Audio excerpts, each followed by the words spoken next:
Good morning. It's time for 11s.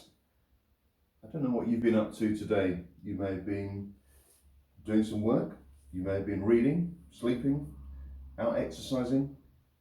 If you're an Arsenal player, then you've probably been at the training ground.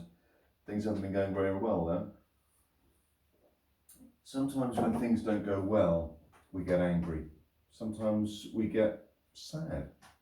The Bible paints some pictures when things go particularly unwell.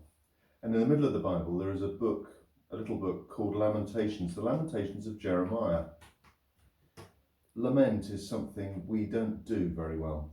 You might be an upbeat person. Well, Jeremiah wasn't. He was a prophet. He spoke God's message. But sometimes he did have a word which would perhaps inspire and encourage. And people use those things, about God's plan for our lives.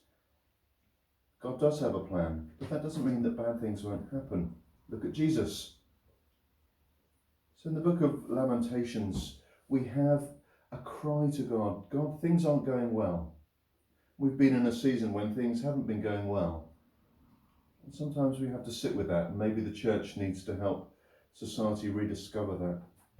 How deserted lies the city, once so full of people. How like a widow she is, who once was great among the nations.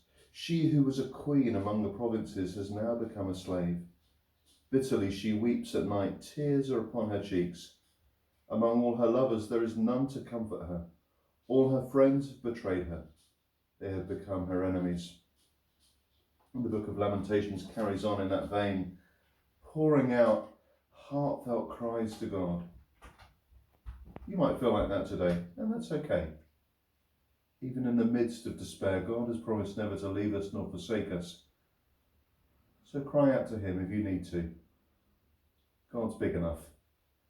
He always has been and always will be. For football teams, for viruses, for illness, for death itself. God is bigger than all of that, and he's the one who loves us.